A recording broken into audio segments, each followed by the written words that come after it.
Oi, pais, tudo bem? Hoje eu queria falar um pouquinho sobre a sutil diferença entre amar incondicionalmente e mimar os filhos. Quando eu digo para as famílias que é extremamente importante nós acolhermos o sentimento das crianças em todos os momentos, mesmo quando elas se comportam mal, acho que, inclusive, quando elas se comportam mal, muita gente assusta e me pergunta assim: mas Maiara, eu não vou estar criando uma criança mimada se eu acolher o meu filho na hora que ele estiver fazendo uma coisa errada? E na verdade, não. Crianças precisam desse amor incondicional para perceber, né, para desenvolver essa autopercepção positiva. Então, esse amor incondicional significa nós separarmos o mau comportamento da criança. Ela não é aquilo que ela faz. E isso é muito diferente de nós mimarmos a criança. Mimar significa nós prejudicarmos o caráter da criança por excessos. Excesso de presentes, excesso de elogios, excesso de ajuda. Quando nós mimamos as crianças, elas podem desenvolver o senso de merecimento no lugar de gratidão. A ideia de que tudo é feito por ela e para ela. A compreensão de que as coisas têm que vir fáceis, têm que acontecer de uma forma fácil e no momento que elas querem e do jeito que elas querem. Além de apresentar uma dificuldade de lidar com frustração. É claro que crianças, principalmente na primeira infância, do 0 até 6 anos, vão apresentar uma dificuldade de lidar com frustrações devido à imaturidade cerebral. Isso é esperado. Mas crianças que são mimadas apresentarão uma dificuldade muito maior e isso pode se prolongar, né, até na adolescência e na vida adulta. Outros aspectos que podem se prolongar, né, caso a criança seja mimada por seus cuidadores, né, é que ela não vai desenvolver resiliência. Resiliência é a capacidade de nós nos tornarmos mais fortes depois de passar por sofrimentos e dificuldades. Ela não vai desenvolver criatividade e habilidade para solucionar problemas. Ela pode apresentar uma dificuldade de ser empática, de apresentar empatia. Afinal, sempre eu estou pensando na minha necessidade e não na do outro. E isso pode impactar também nas suas relações sociais. Mas eu acho que de todos esses aspectos, o mais preocupante é quando a criança fica desencorajada e ela começa a se perceber como incapaz. É aquela criança que diz assim: eu não consigo, faz por mim, eu não sei fazer, você faz melhor. Afinal, sempre tem alguém que faz por ela e talvez faz melhor do que ela. Ou pelo menos é essa a ideia que a gente passa para a criança. Nós mimamos os nossos filhos quando compramos coisas demais, gastamos dinheiro demais ou damos sim o tempo todo.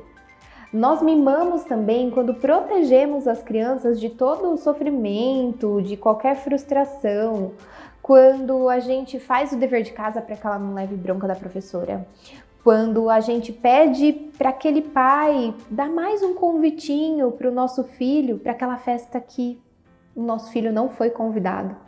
Quando a gente não compartilha com a criança o falecimento de algum animal de estimação ou algum familiar, por medo da criança sofrer e dela não saber administrar. E lembra que eu falei lá no início do vídeo sobre acolhimento das emoções? Esse é nosso papel. Nosso papel não é colocar os nossos filhos numa bolha e protegê-los de todo sofrimento, mas nós oferecermos o suporte necessário, emocional, para que elas consigam passar por essas adversidades da vida, aprendam a lidar com os seus sentimentos e desenvolvam resiliência. Mas você pode estar me dizendo assim: Maiara, mas eu não faço nada disso com o meu filho, né? Geralmente eu permito que ele tenha algumas frustrações, eu não dou sim o tempo todo, dou muitos limites e não compro tudo que ele quer. Mas eu trago aqui uma reflexão de um aspecto que talvez muitos de nós já nos pegamos fazendo no dia a dia, que é quando nós ajudamos a criança em excesso. Sabe quando a criança está tentando montar uma torre de blocos e aí o bloco cai no chão e aí a criança fica frustrada e a gente, para não ver ela ali em sofrimento, a gente vai e faz a torre por ela? Sabe quando a criança está querendo colocar o sapato sozinha, mas ela está com dificuldade ou demorando muito e a gente vai lá e ajuda ela? Deixa que eu te ajudo, deixa que eu coloco para você. Sabe quando a criança está tentando colocar a blusa sozinha, se vestir, pôs de trás para frente, a gente vai lá e fala, ai, você não sabe fazer, deixa que eu faço por você. Nesses momentos, quando a gente ajuda a criança em excesso, nós estamos contribuindo para que ela desenvolva essa autopercepção de incapacidade. Crianças precisam de treino, precisam errar, frustrar-se e tentar de novo para aprimorar as suas habilidades. Maria Montessori tem uma frase muito importante que diz assim: nunca ajude uma criança numa tarefa que ela julga ser capaz de fazer. E a chave aí dessa frase tá no julga.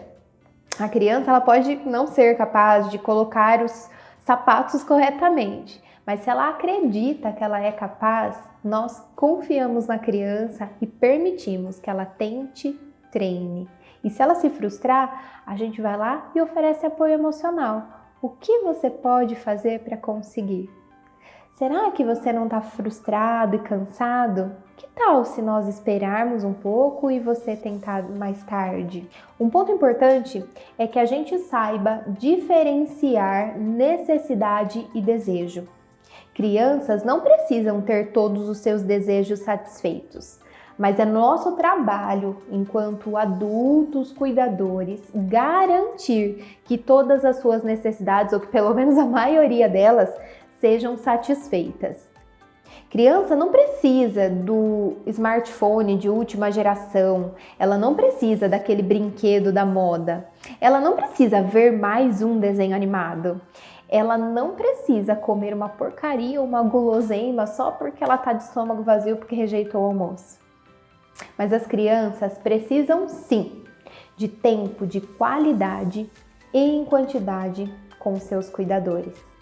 Elas precisam de possibilidades de treino, pequenas frustrações e desafios na sua rotina para que desenvolvam um cérebro criativo. Elas precisam de um adulto equilibrado, que não desconte as suas frustrações na criança, mas que também não seja permissivo quando ele está de bom humor e deixa ela fazer tudo que ela quer só porque ele está de bem com a vida naquele dia. Elas precisam de limites consistentes para compreenderem como o mundo funciona para bem funcionar no mundo.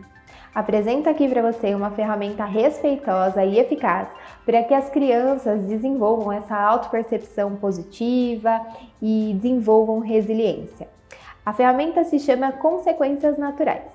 As características delas são: as consequências são diretamente relacionadas ao comportamento da criança e não há interferência do adulto. Vamos pegar um exemplo. Se a criança decide não almoçar, a consequência natural é que ela fique com fome.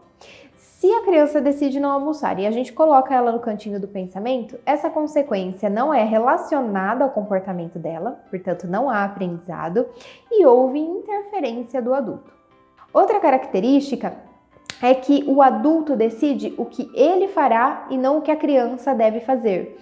Então, se a criança tá ali e ela não tá querendo comer, a gente simplesmente permite. A gente não fica, eu vou obrigar essa criança, eu preciso fazer ela comer, eu preciso, porque aí a gente tá tentando controlar o comportamento da criança. Não, a gente se controla. Não, eu vou respirar fundo, eu vou deixar que ele sinta fome, né? É claro que não é para deixar a criança desnutrida, né?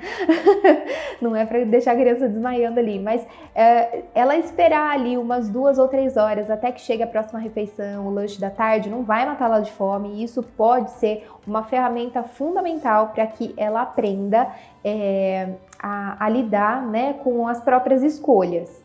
E para você poder decidir também o que fará, é importante que você decida que não vai dar nenhuma guloseima neste meio período. Mas vale salientar que, usando esta ferramenta, o adulto deve sempre intervir quando a criança estiver em situação de risco, colocando outra pessoa ou outro ser vivo em situação de risco ou se estiver danificando o ambiente. Fora essas situações, a gente busca permitir que a criança cometa erros para que ela aprenda com seus erros. Se ela colocou os sapatos trocados, a gente deixa os sapatos dela trocados, porque em algum momento ela vai sentir um desconforto, ela vai começar a observar os outros colegas ou as outras pessoas, e isso será um aprendizado muito mais efetivo do que se você for lá e trocar os sapatos dela. Encerro aqui com uma frase: nós queremos que os nossos filhos saibam que conseguirão tudo o que precisam, mesmo que nem sempre consigam aquilo que querem. Eu espero que vocês tenham gostado, pessoal, e nós nos encontramos muito em breve. Um beijo, até mais, tchau, tchau!